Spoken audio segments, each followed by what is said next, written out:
And that's how I found myself on this train. On Ratchet's trail. The rest, you know.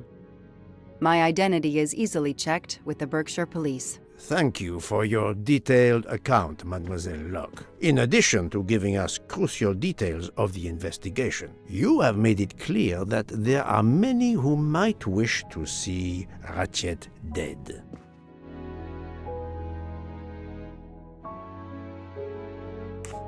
I know you are innocent. Your forthright testimony and your movements, or lack of them, last night, eliminate you from our list of suspects. I agree, without a doubt.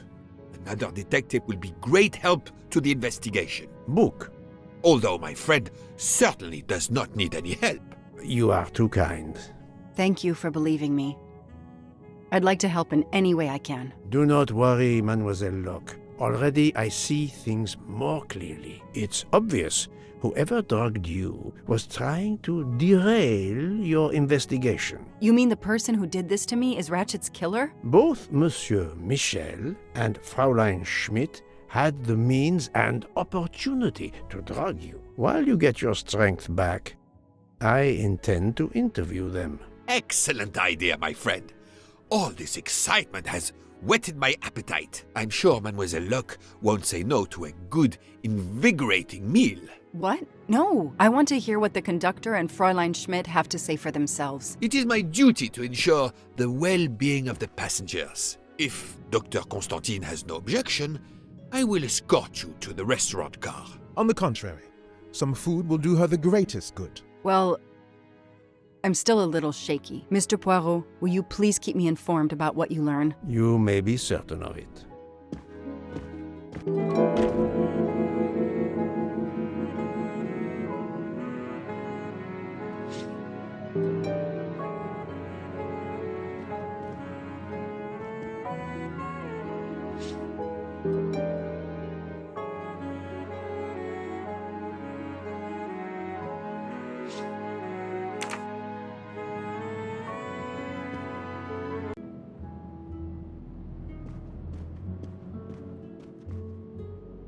All that snow.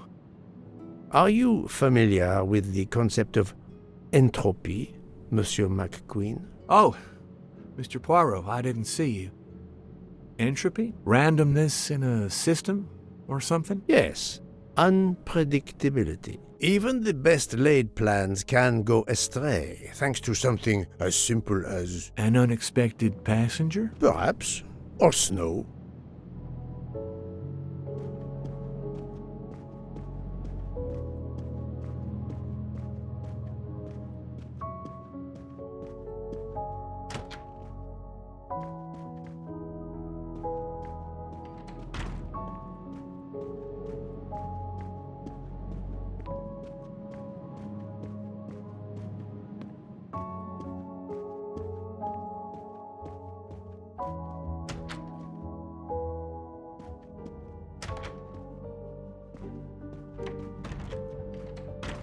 Good evening, Fräulein Schmidt. May I disturb you for a moment? You asked so politely, mein Herr, but I do not think I have a choice. I know you drugged Mademoiselle Locke's tea. Don't try to deny it. Nevertheless, I do deny it. I wanted to let you know that your roommate, Mademoiselle Locke, is awake. Ah, yes, I'm glad to hear that. I was worried about her. Did she tell you what had happened to her? Unfortunately, she doesn't remember much, but we found a residue of a sleeping pill in her cup of tea. Since you two were alone together in your room when she drank it, who else but you could have drugged her? Must I point out I do not make the tea on this train? You should question the conductor or the kitchen staff. Mademoiselle Locke could have died. Whoever drugged her must not feel any empathy for their fellow human beings, given the dose that Mademoiselle Locke ingested. She was close to death. Oh my God. What did I do? I didn't want to hurt her. Just have her sleep for a few hours while we had time. We? Time for what? Time for what, Madame Schmidt? You think I feel nothing? Nothing? That poor little girl. Indeed, that poor little girl. Fräulein Schmidt is somehow connected to the Armstrong case.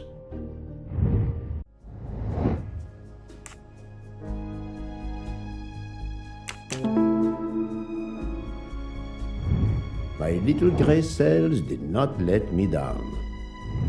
Fräulein Schmidt, I have a certain reputation for sniffing out... I am not a murderer. Forgive me, but I was going to say brilliant chefs. You were the Armstrong family's cook, were you not? But yes, I was the cook of that lovely, lovely family. I'm sorry, but I must ask you to give me some time to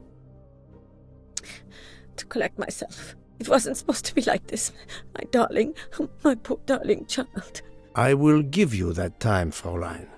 You have given me much more in exchange. I must check in with my other suspects to make certain I have all the pieces of the puzzle in my possession.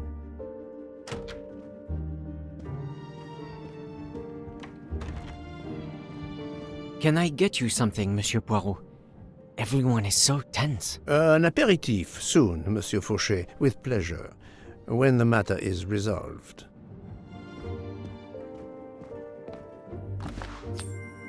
Come to Poirot, my exquisitely sculpted friend.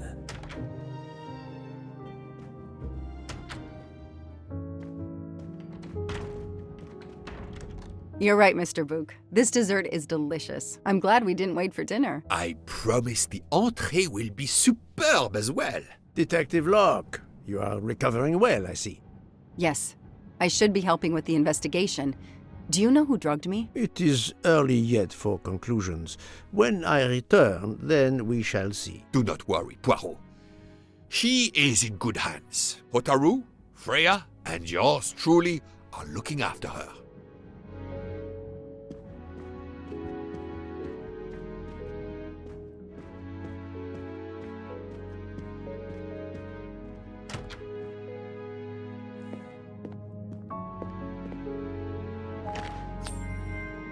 You can never have too many of these.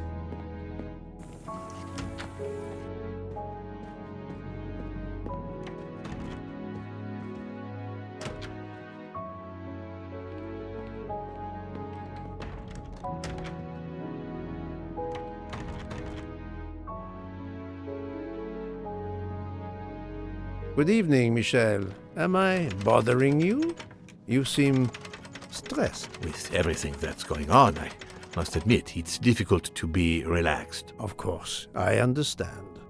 Especially since we know that Detective Locke's tea was drugged before it was served to her. Detective? Come now, Michel. Surely you would have taken the opportunity to search her things and found her badge. Luckily, she woke up and was finally able to tell us her story. Hotaru boiled the water, Jean made the tea.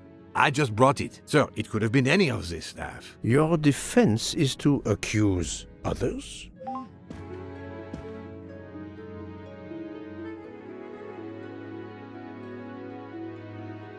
You have a network connection? No, unfortunately. It's just an automatic reminder to pay my rent. I always forget, and my landlord complains. Pierre Michel had to be involved in the murder. The drugged tea, his post at the end of the hall, and now I know why I know more than one of those people on the screen.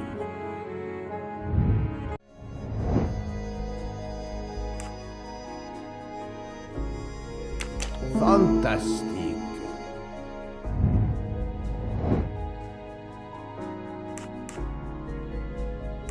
Nice.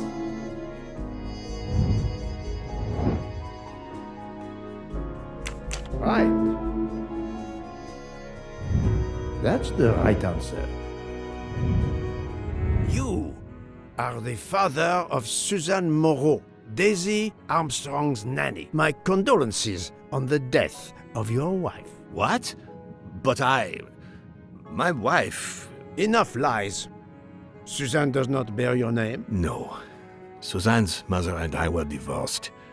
Suzanne kept her mother's name. My most sincere condolences, Monsieur Michel, on the deaths of Suzanne and your wife. This job, I loved them, but I was never there for them. Then, a year after the divorce, Solange became ill. Suzanne took her to this special hospital in the US.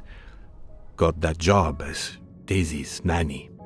I understand your pain, and the reason that led you to drug Detective Locke. We really can't hide anything from you, can we? Many have been foolish enough to try and keep the truth from Hercule Poirot. Yes, I admit, I drugged the tea. But it was only to keep her quiet, until I could...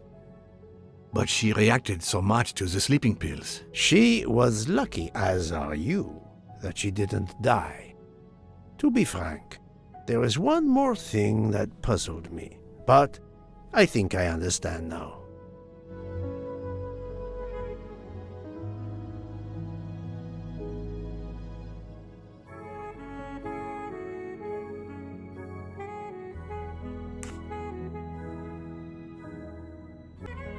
Monsieur Hardman was Suzanne's fiancé. Huh.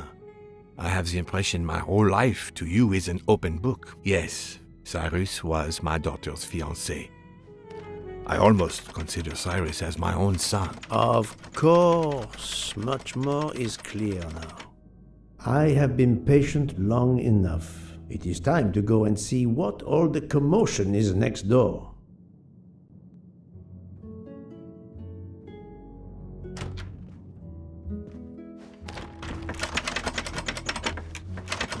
Monsieur Hardman, excellent. The gods who watch over detectives must have trapped you here. Why didn't they watch over me? I'm a detective too. I was talking to Michelle about a leaky faucet, and I wanted to go out, but you showed up. No need to invent some preposterous story. But really, Michel has told me everything. You are the fiancé of Suzanne Moreau, his daughter. Oh. I see. Surely this is not a big surprise to you. No. Suzanne was the only woman I ever loved. And I failed her. We got into a spat. It was nothing, but I was too proud to apologize. We weren't speaking at all. Suzanne never really cared for that guy Noah. She would have forgiven me. If only. If only. If only. A common refrain between lovers who quarrel. Obviously, Pierre Michel and Fräulein Schmidt both drugged Detective Locke's tea, causing the overdose. No wonder she had so much trouble waking up. Time to report my findings to her and book. Another delightful trophy for my collection.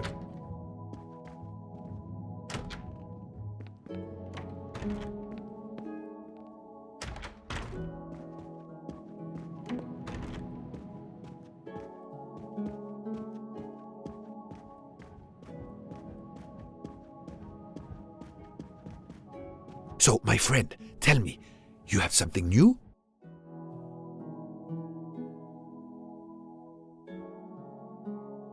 Mademoiselle Locke, I know who drugged you. Fräulein Schmidt and our conductor Pierre Michel both admitted putting sleeping pills into your tea. This explains your overdose.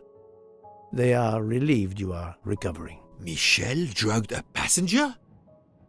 On behalf of the company, I offer my apologies to you, Mademoiselle Locke. Michel will answer for this outrage. Both of them? I was pretty sure about Fräulein Schmidt, but I admit that I did not suspect the conductor. I have uncovered multiple connections with the Armstrong case. Pierre Michel is the father of Suzanne Moreau, little Daisy's nanny, and Monsieur Hardman was Suzanne's fiancé. As for Hildegard Schmidt, she was the cook of the Armstrong family. What a coincidence, don't you think? But it's incredible! What are the odds that so many people linked to that tragic affair ended up on the same train? About the same as you winning the lottery, my friend. I wasn't the officer who interviewed Fräulein Schmidt back then. So she couldn't recognize me here on the train. How could they know who I was? There were other passengers who might have. Or she may have seen you when you visited the Armstrong home. It is now clear to me that some of the clues to this elaborate plot were staged for my benefit.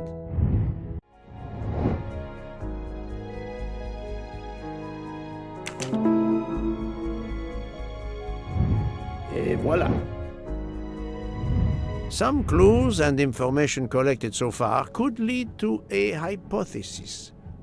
The murderer boarded the train in Vinkovsky, killed Ratchet, and then left the train immediately. How did you come to that possibility? Monsieur Hardman told me about a short man with a high-pitched voice who threatened Ratchet. Imagine for a moment that this man, wearing a wagon-lit conductor's jacket, killed him while Michel was on the platform at Vinkovsky. This murderer then hid the conductor's jacket in Detective Locke's room, then fled before the train left. Why choose Detective Locke's room? Why, indeed. Let me re-explain from the beginning.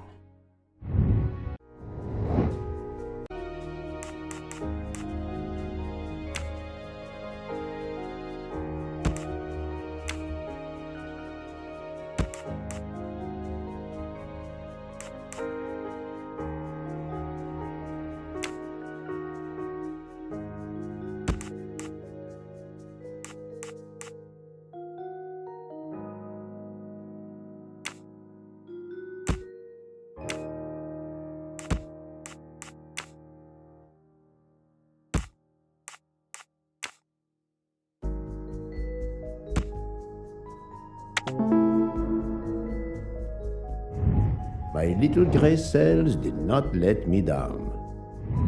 Mon Dieu! Oui! That must be it! Everything fits so well! It fits too well, my friend. Other clues lead to a second hypothesis, much more plausible.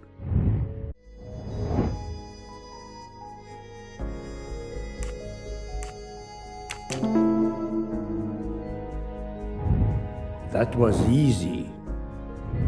So, we have multiple murderers, all related to the Armstrong case. The murderer from Vinkovsky was a fabrication to turn suspicion away from those on the train. They expected the investigation to be led by some small-town official who could easily be misled. Mr. Poirot? Detective Locke, forgive me. You are an obvious exception. You tracked Ratchet with the tenacity of a bloodhound. Unfortunately for the killers, they not only had you to deal with, but now they had, and I say this with all modesty, the world's greatest detective, Hercule Poirot, dropped into the midst of their meticulous planning. Multiple murderers? Multiple detectives? Poirot, please take pity on me. Who is linked to this case and who is not? My poor friend, I have gone speeding out of the station without you. I will continue.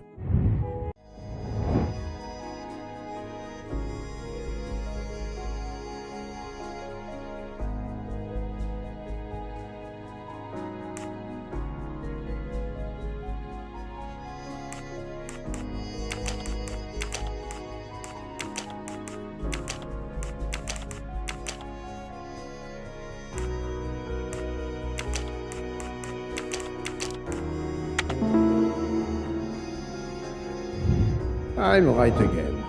That happens to me a lot.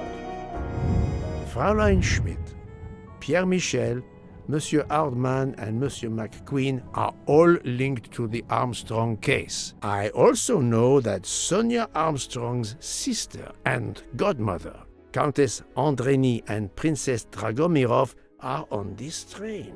And finally, Detective Locke discovered that Mr. Foscarelli was the Armstrong chauffeur. If we add Detective Locke and Ratchet, of the 12 passengers in that coach, 9 have a connection with the Armstrong case. What next, Poirot? Or should I say, who next? It is time to summon everyone. Everyone? Even Dr. Constantine? The train crew other than Michel? Dr. Constantine, yes. I will need him. But we don't want the others as witnesses. I will see that their duties keep them occupied elsewhere. Excellent. I have always thought this moment in a case is much like Rodin unveiling the thinker before a captivated audience. A work of art. Have you not felt that way, Detective? No, Mr. Poirot. I'm happy just to slap the cuffs on him. Well, there is some artistry in that as well, I suppose. Where would you like the unveiling, Poirot? The lounge? Perfect. Then I will gather all the passengers in the lounge.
Monsieur Bouc, are the train crew locked in their quarters? Yes, they are. Then the stage is set for the final act. Ladies and gentlemen, I have gathered you together to hear my reconstruction of the murder of Samuel Edward Ratchet, also known as Cassetti. There is not one, but two possible solutions of the crime. I shall put them both before you, and I shall ask Monsieur Bouc and Dr. Constantine here to judge which solution is the correct one. 2 solutions? Mr. Poirot, I am hardly qualified. Nevertheless, your assistance is required. Now, you all know the facts of the case. Ratchet was found stabbed to death this morning. He was last known to be alive at 12:37 a.m. last night, when he spoke to the wagon-lit conductor through the door. His watch was found to be badly dented, and it had stopped at 1:15. Dr. Constantine, who examined the body, puts the time of death as having occurred between midnight and 2 in the morning. At half an hour after midnight, as you all know, the train ran into a snowdrift. After that time, it was impossible for anyone to leave the train. So, here is my first theory. The enemy, as Ratchet expected, joined the train at Vinkovsky by the door left open by Captain Arbuthnot and Monsieur McQueen, who had just descended to the platform. He was equipped with a wagon-lit jacket, which he wore over his ordinary clothes, and a pass key which enabled him to gain access to Ratchet's compartment in spite of the doors being locked. Ratchet was under the influence of a sleeping draught. This man stabbed him with great ferocity, 12 wounds in all. He left the compartment through the communicating door to Madame Hubbard's compartment. Yes, that's so. Scared me half out of my wits. The murderer thrust the dagger he had used into Mrs. Hubbard's handbag in passing. Without knowing it, he lost a button of his uniform. Then he slipped out of the compartment and along the corridor. He put the uniform jacket into Detective Locke's suitcase to cast suspicion on her. And a few minutes later, dressed in his ordinary clothes, he left the train just before it started off again, using the same means for egress, the door near the dining car.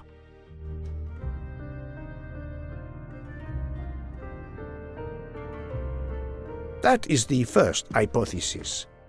But there's a second. For that, we must examine the motive for the crime. Why was Ratchet killed? The motive is clear. Revenge, of course. Nothing was stolen, and we know that Ratchet had made many enemies. This was a premeditated crime, meticulously planned. Since the kidnapping and death of little Daisy Armstrong, which traumatized many people close to the family. Even when the police concluded that it was Suzanne Moreau, questions remained. Detective Locke continued her investigation, as did others. They became convinced the truth lay elsewhere. We now know who the real murderer of Daisy is.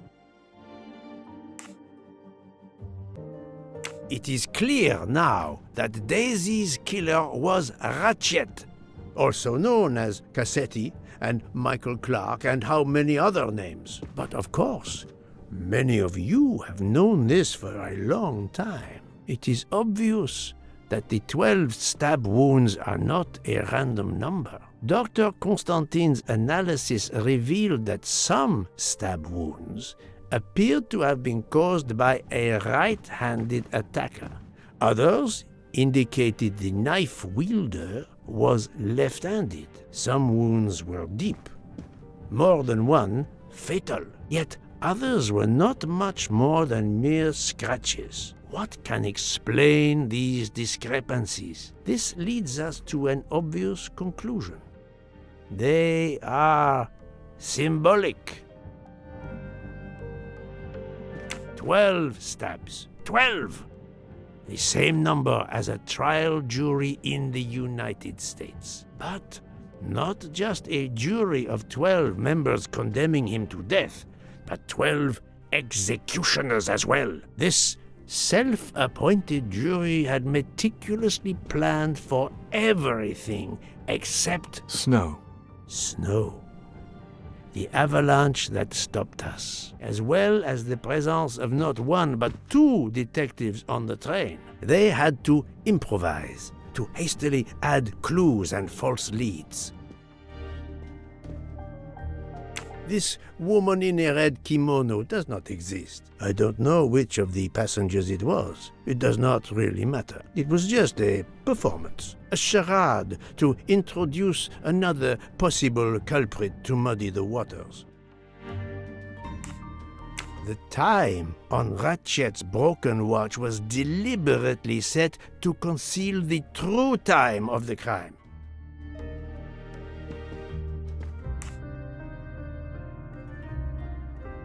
The vial of vaping liquid incriminated Captain Arbuthnot. However, he had a solid alibi confirmed by Monsieur McQueen. Impossible then to suspect him.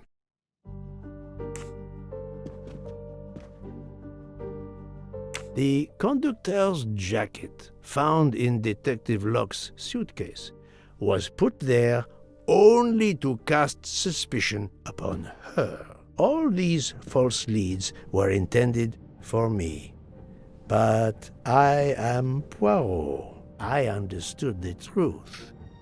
We have a train full of suspects. It's time to identify who the real culprits are. Let's start with Detective Locke.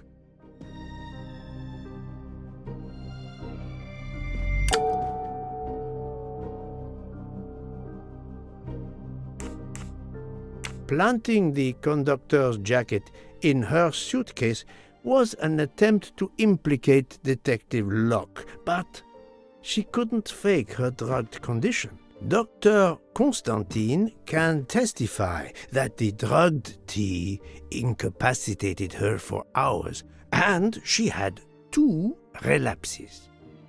Let us move on to Monsieur McQueen.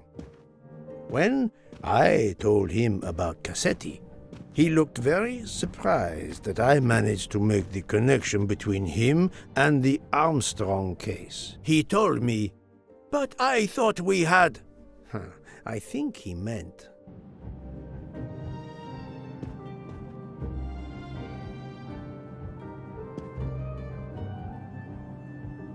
You thought you didn't leave any real clues linking the murder to the Armstrong kidnapping. Moreover, you insisted that Ratchet did not speak French when you knew I had heard a voice calling out in French that was supposed to be Ratchet.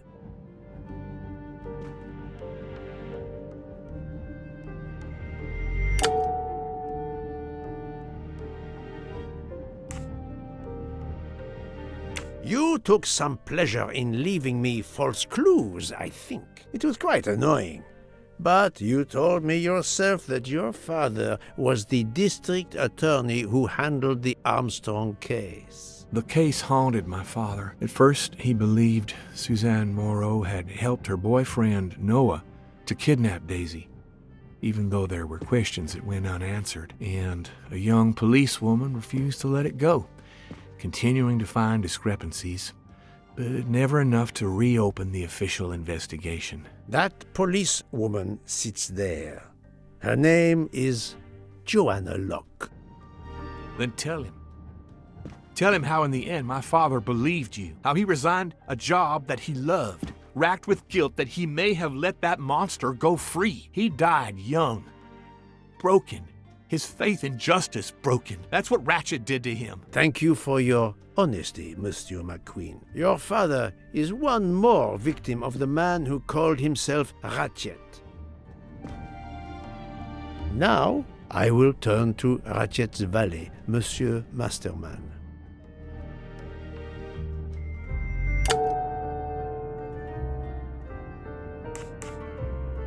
Ratchet sensed danger close to him and naturally wanted to stay awake. You gave him sleeping pills without his knowledge. Once he was sound asleep, you could do what you had to do in peace. Sir, I'll tell you the truth. I was Colonel Armstrong's adjutant in the war, sir, and afterwards, I was his valet in New York. I'm afraid I concealed the fact this morning. It was very wrong of me, sir, but I knew how suspicious it would look. Is that all you have to say? That's all, sir. Now, to leave no suspicious stone unturned, let us move on to Monsieur Book. What? Me? A suspicious stone?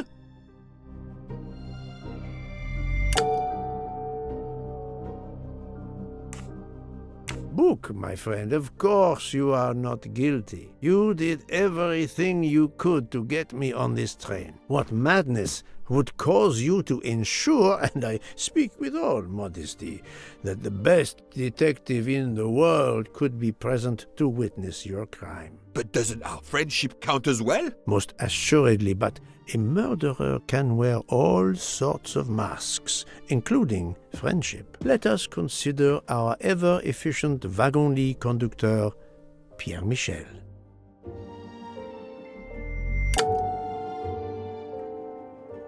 Your admission that you drugged Detective Locke immediately incriminates you, but the murder could not have been possible without your very capable assistance. Your knowledge of train procedures made the murder, and your position in the corridor of the train allowed you to be the perfect alibi for several passengers. And your motive? Suzanne Moreau, Daisy Armstrong's poor nanny, who was wrongly accused and committed suicide, was your daughter. C'est un foiré. He got what he deserved. My poor daughter has finally been avenged. My Suzanne. My child. Let's move on now to Monsieur Hardman, one of 3 detectives on this train.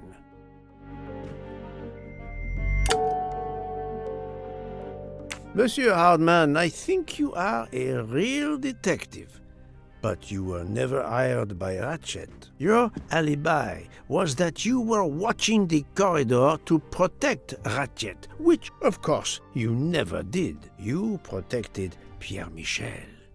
However, we just saw that his alibi doesn't hold up, so neither does yours. I don't know about the conductor. Being Suzanne's fiancé, you had a substantial motive to punish Ratchet. You used your detective skills, just as Detective Locke did, to hunt him down and finally avenge the death of your beloved. That's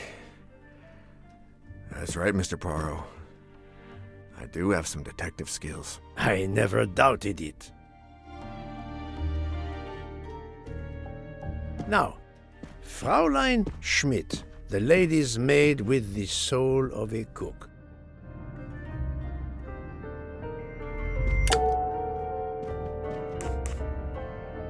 Fraulein Schmidt, you told me of your remorse for drugging Detective Locke. I believe you are sincere.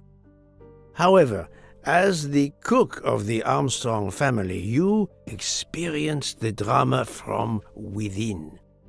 The death of Daisy, then Sonia Armstrong, who died in childbirth, and finally Suzanne and John Armstrong. So much misfortune in that poor family. The death of this criminal is only justice. Let us move on to Countess Andreny. I was impressed by the earnestness of her husband when he swore to me solemnly on his honor that his wife never left her compartment that night. Should I believe it?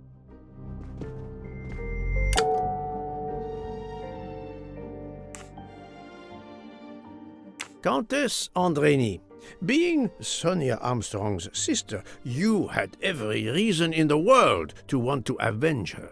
But you were incapable of stabbing someone, even after what he had done to you and your family. The night of the crime, you simply took a sleeping pill. I appreciate the irony that nearby, Detective Locke was also in a drugged sleep.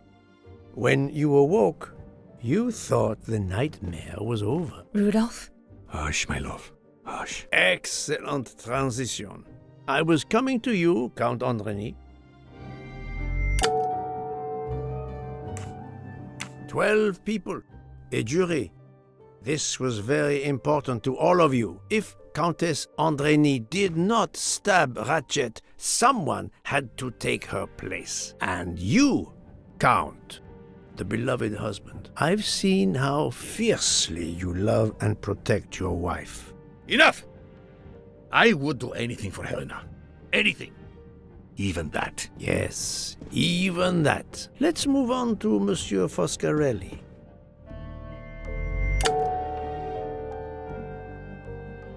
Detective Locke found out that you were the Armstrong chauffeur, and that you planned to travel on the same train at the same time as Ratchet. That is what made her decide to obtain a ticket as well. Unfortunately, she could not prevent the murder. Have you lost your tongue, Mr. Foscarelli? Oh, Daisy. She was the delight of the house. Tonio, she called me. And she would sit in the car and pretend to drive me. And you, Mademoiselle Olson, a champion for the immigrants, a worthy calling.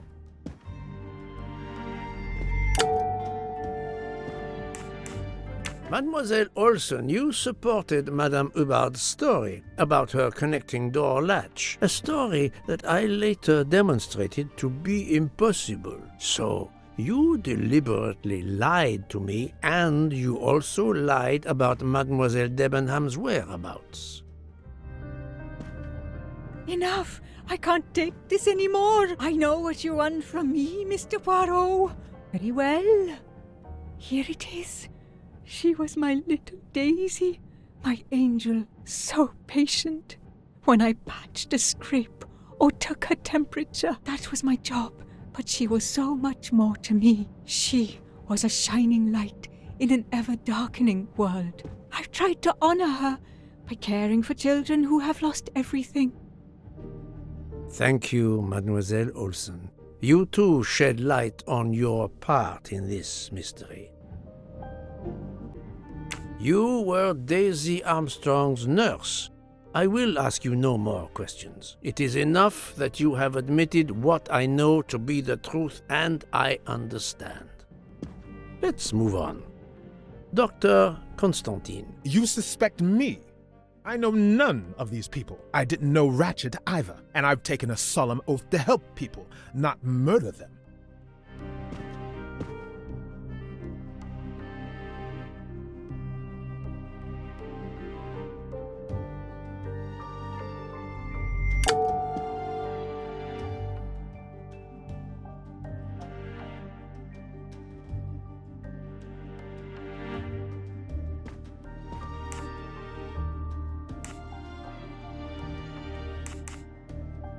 You are one of the few people in this room not to have any connection with the Armstrong case. Moreover, your alibi is confirmed by Monsieur Bouc, whom I would trust with my life. That is very kindly said, my friend.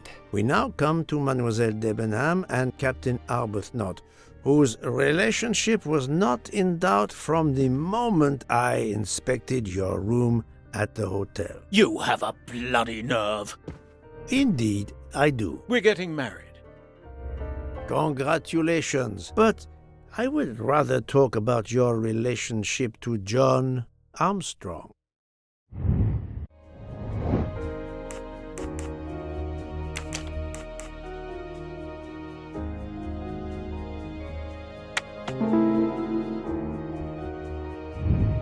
That was easy. Captain Arbuthnot, you served in the army with John Armstrong. What I don't understand is why a man your age is still a captain. One might expect you to be a colonel as well. Ever fought in a war, Poirot? It was war that first brought me to England. Then you know what it's like. There's a shattering sound, and death, and mistakes, acting on intelligence that proved to be wrong. I sent a patrol to their death. Good men, brave men, wasted. John testified on my behalf at a court-martial. I'm not a colonel. I don't deserve to be, you bloody fool. But I'm also not in prison. John remained my best friend until... There, you have my story. Understand now? Archie, calm down, please. You're right, Mary. What you see in me, I don't understand. Oh, Archie, I see in you what John saw. Miss Debenham, I'm sorry. My turn, is it? I'm afraid so. And you have caused me quite a puzzlement. Your connection with the Armstrong family was not obvious. Then I remembered the job you currently hold.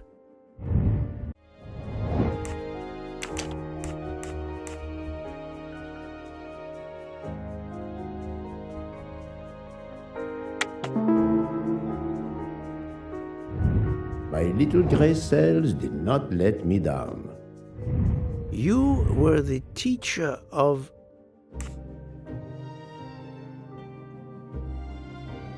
You were the teacher of Helena Andrény, whose maiden name was Helena Goldenberg before she married Count Andrény. Yes, absolutely. Why lie to you? She was an excellent student. Captain Arbuthnot.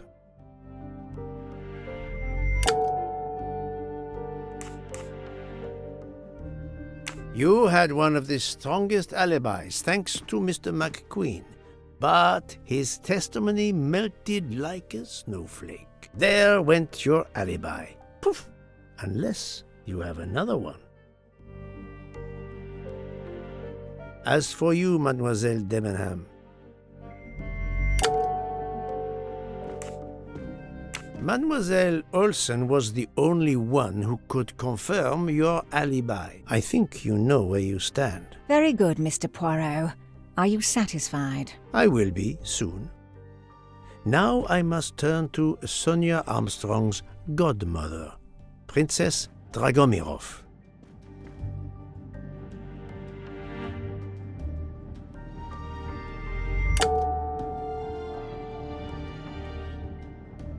Princess Dragomirov, you weren't on my list of suspects at the start, given your social position. I left my social position in a cold country. Do you object to being addressed as Princess? I deny people the opportunity. It makes a good story to tell their friends. It also guarantees a good table in the best restaurants. Princess, there is also, forgive me, your extreme physical fragility. It does not stop me when I must be strong. Indeed.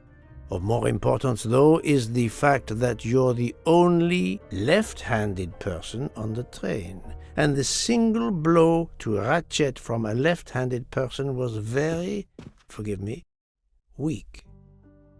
Finally, I'm afraid I know the alibi that you shared with Fraulein Schmidt is false. You have been very thorough, sir. I hope you will permit me to say we are much alike. I am honored. Now it is time to end with Mrs. Hubbard, or should I say, Linda Arden. If Princess Dragomirov hadn't told me about her relationship with this famous actress, I might not have made the connection. But you are a great actress, madame. Your performance as a flighty, self-involved woman was superb. I never would have guessed something entirely different. As for what ties you to the Armstrong family, it is obvious.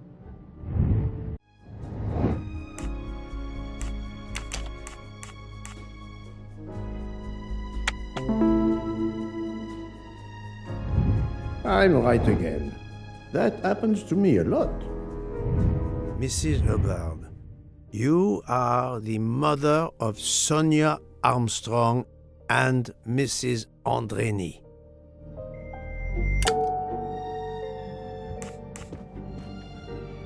Madame Hubbard, you really are a remarkable actress. You put so much effort into your character and into staging the murder. I saw it as a perfect mosaic, each person playing his or her allotted part, so carefully arranged that if suspicion should fall on any one person, the evidence of one or more of the others would clear the accused person and confuse the issue. Everything was meticulously planned.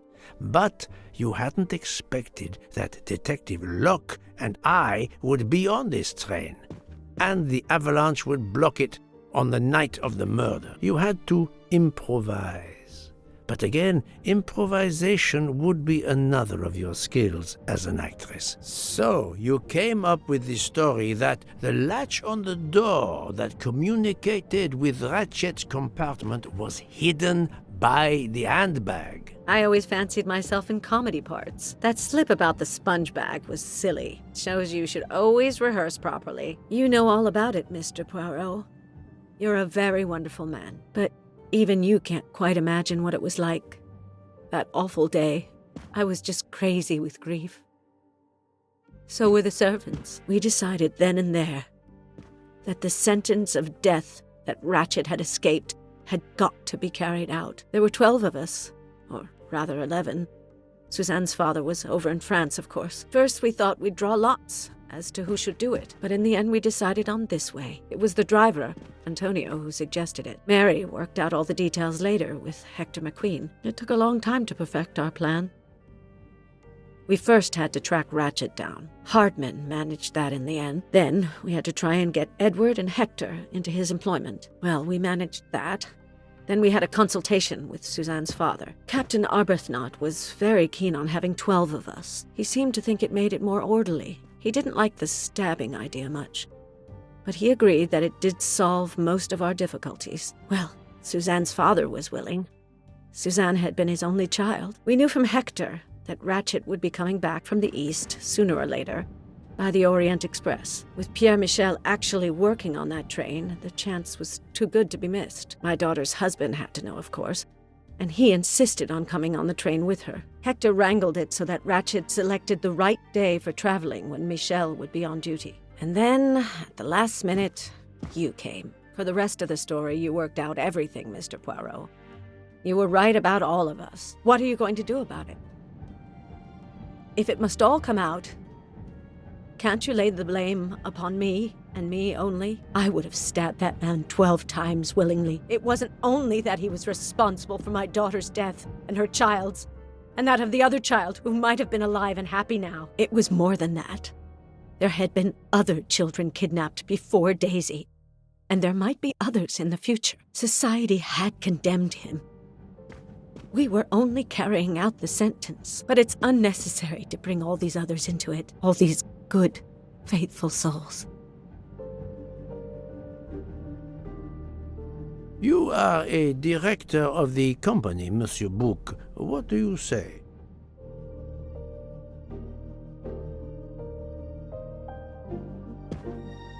In my opinion, Poirot, the first theory you put forward was the correct one. Decidedly so. I suggest that is the solution we offer to the police. You agree, Doctor? Certainly, I agree. As regards the medical evidence, I think that I made one or two fantastic suggestions. Then, having placed my solution before you, I have the honor to retire from the case.